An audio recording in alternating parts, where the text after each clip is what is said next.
Shirley uncovered this Somalian fraud that is going on in Minnesota. They say that there's a large population of Somalians in Minnesota. I haven't been to Minnesota yet. I plan on going.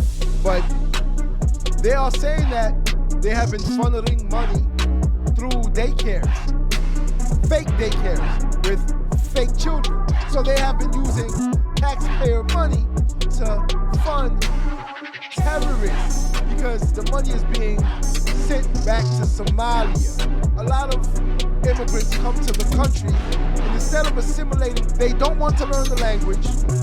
They don't want to learn any of the cultures. They keep their culture, but they want you to assimilate to them. Instead of paying taxes and putting money back into this government here, into the country, they would rather send the money over to their country of origin. But what happens when this money lands in the hands of terrorist groups? Who do you think they target? Who do you think they hate most? It is Americans. It is you, the American citizen. So Nick Shirley is actually doing the good thing. Not to mention, one of these so-called Somalian daycares somehow was just robbed. Somehow they were just robbed. And they took all of their documents, including the documents that had the children's names and addresses and information, down to the payments that were made. Yeah, everything was stolen. You can enlighten me on that in the comment section. It doesn't make any sense. And when something doesn't make any sense, it doesn't make any dollars. Let me know what y'all think. Now, Nick Shirley is on the PBD Podcast speaking on how he is getting death threats. But I say keep doing what you're doing because whether they threaten you or not, if you stop, then that means evil will prevail. Nobody from the camp has reached out to you at all? No. Have you gotten any threats? Like actual death threats? Yeah, well, in person and also. Can you tell me about that? Like, are they messaging you saying we're gonna get you? What are they saying to you? Yeah, like they're saying, oh, like, Kirk, you're gonna be Kirk. You're gonna be Kirk. That's what they're saying. Yeah, like you're the next. You'll be the next Kirk. And it's just like, are you kidding me? It's not even like I hate what's happening right now. Like, I feel bad for my family, honestly, because it's like, yeah, like we didn't do anything wrong. That's exactly the correct word. He used the right word. Evil. Of course, when you expose evil, it has to show its teeth. That is the reason why they are threatening him. That's the reason why they're doxing his family. That's the reason why they are harassing them, because they want you to stop. You have unveiled a major fraud scandal in one state. What do you think is going to happen once the government, the IRS, start digging into some of these other states? You think Minnesota is the only state this is happening in? No. That's why they must stop this young man right here, and they don't want to allow him to continue because he is going to have others start digging into all these so-called organizations, because we all know BLM, what happened with them, right? Right. What? Why are you defending fraud? You like money being stolen? You're No, a racist. they do. No, I'm not a racist. I'm just telling you what the facts are. You guys. Of course they're going to pull the racist card. Yeah, he's racist because he's white, and he's uncovering fraud.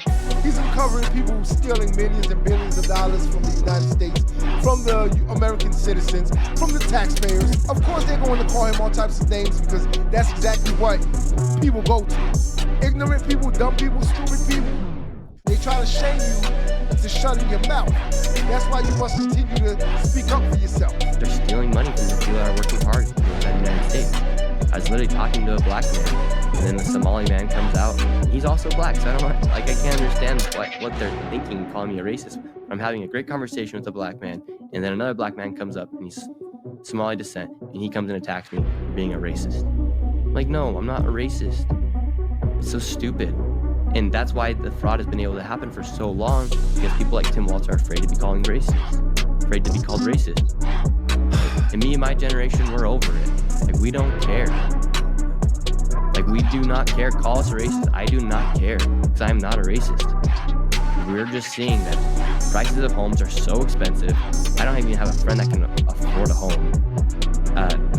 People aren't getting married because of how expensive things are, and we're paying so much money in taxes. Most kids are, I'm lucky because I didn't go to college. Most kids are starting their life off behind the starting line. They're thousands of dollars in the debt.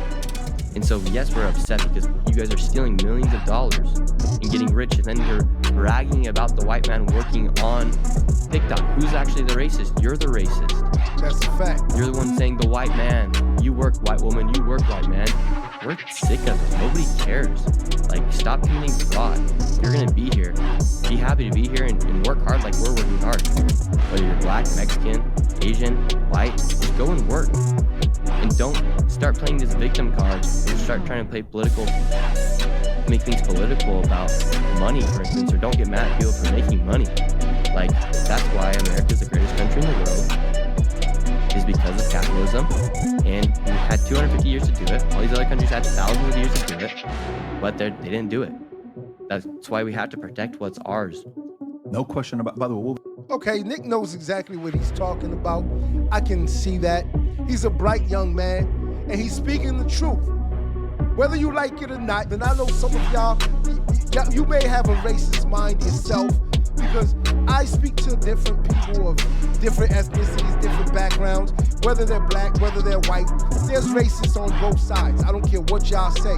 That's going to be my take on it, because once you hate another person based on the color of their skin or what they look like, then guess what? You're a racist. I don't care what socioeconomic class you sit in, because that's usually the excuse that people use as to why black people can't be racist. If you think like that, you're stupid, and that's just real.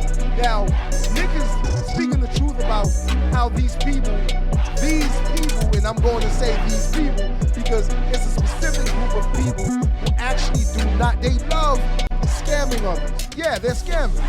They don't want to work for anything. They want to scam you out of your hard-earned money. And just like he said, things are so expensive in this country right now that a lot of people cannot afford anything, especially kids his age, especially his generation.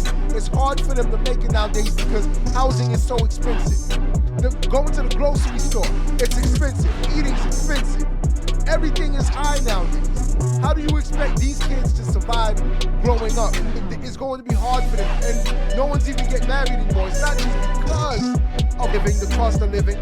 There's other factors like feminism and social media, but at the same time, he's absolutely right about this. Prices have skyrocketed. You're working your ass off, waking up early in the morning, going to work, doing what you're supposed to do, doing it the right way. While someone else in Minnesota is doing what? Sitting on their ass. They write up a bunch of fake ledgers, fake kids that go to a fake daycare, and they collect all this money, thousands and thousands of dollars, while you're doing what? Working and paying into the system. It's disgusting. What's your relationship like with Charlie? He texted me the day before he got shot. Stop. Yeah, like he invited me on his show. I was actually the last guest to ever go on Charlie Kirk's show before he got shot. Are you kidding me? Yeah. You were the last guest to go on Charlie's show before he got shot. Yeah, it was like an hour before he got shot. Rob, did you know this? No. I did not know this. I didn't know this either. And so I wasn't like personal friends with Charlie, but like that's why it hit me so hard. In time, when he texted me the night before, and then I was literally the last guest to go on the show. Wow. And what was the conversation about the last day you were on with Charlie? Well, he just invited me on his show, and then because he was going to do the debate, it was his co-host Andrew was hosting the show. Yeah, that's right. And I'm from Utah too, and what's strange about me is I was supposed to be at that event, and I was gonna go do a live stream, and I was even gonna reach out to Turning Point to like be a part of it because I'm well known in Utah, and for some reason I decided to go back to New York. Or else I would have been, who knows how close I would have been up on that stage, or if I was just in the crowd. But I would have been live streamed. You would have been live streamed if you were there. Wow. Who was Charlie to you? Yeah. I think he's just somebody that, similar to somebody like you, you know they have your back. Because you're also doing the same thing, so you have that mutual respect for him. And yeah, you might not agree with everything Charlie said, but if you think about what he did as far as the movement he created with Turning Point, I don't know if you were at AmFest last week, but it's amazing. Not last week, last year. it's amazing to see that even one person can gather 30,000 people for a convention in one weekend, right? And you are of these left-wing ideas where they think literally Trump's the devil or Charlie Kirk's the fascist. And so if you're inside of Utah and you're somebody who does not believe in that and you're not happy, you're in the worst place you could possibly be for yourself. And that's why people in Utah for the liberals are so crazy in Utah. And that's why there's been 2 killings, political attacks in Utah this year. At No Kings protest, somebody got shot and killed. I was supposed to be at that as well. And they killed Charlie Kirk in Utah. Have you investigated to see who knows Robinson? Have you talked to anybody that knows him personally? Yes, because not that knows him personally, but I do have friends that live in St. George, and his family was in his ward, in his church. And so I think he was just some person who he left the church, and he became when somebody leaves the church for some reason, it becomes their whole personality typically, and they just become very anti-Mormon, and they just their whole mission is just their personality becomes I'm an anti-Mormon, what are you doing, being a member of the church. And so that's why he was so radicalized in a way where he got to the point where he literally thought he needed to kill Charlie Kirk. So he was previously in LDS? Yeah, I believe so. Okay. And his parents are still? I can't confirm, but I imagine so. Wow. They've left the state. They've left the state? Yeah, they're nowhere to be seen. They had Even to. the boyfriend, the transgender boyfriend, his family's left the state, I've heard too. Oh, they had to. Yeah. They had to. I hope they don't use her because it's important. Yeah, so it's literally the worst spot for somebody to be if you're not a God-loving man who loves your family. Makes sense. And we're all in Utah. Most of us are all successful too. There's not that much poverty in Utah. Mormons are workers. It's the one thing. Mormons are workers. And this guy, obviously, the world, especially us, we want to know more of what happened with him. I want to get to the bottom of it, and I hope they eventually do, because it's causing a lot of uncertainty with certain people. I'm Nick Shirley, and you guys can... I would definitely like to know exactly what happened to Charlie Kirk as well. But will we ever figure it out? Will the truth ever come out? Honestly, I don't think so. Probably not. Because it all depends on the hands that are pulling the strings and controlling the puppets behind the scenes. Because those are the people who control the narrative. And if they control the narrative, then guess what? They're going to feed you what they want you to believe, and most of y'all are stuck to your screen 24/7 anyway. So you believe what you're told to believe. It is what it is. I'm just telling y'all how it is. And Nick Shirley needs to continue doing what he's doing, because uncovering fraud is very important. There's no telling how long this could have gone on if he did not uncover it. But he has also opened up the floodgates, because now people see exactly what's going on in Minnesota, and guess who's at the helm of things? Tim Walz. Until next time. If you like this video, share, and subscribe to the channel for more content.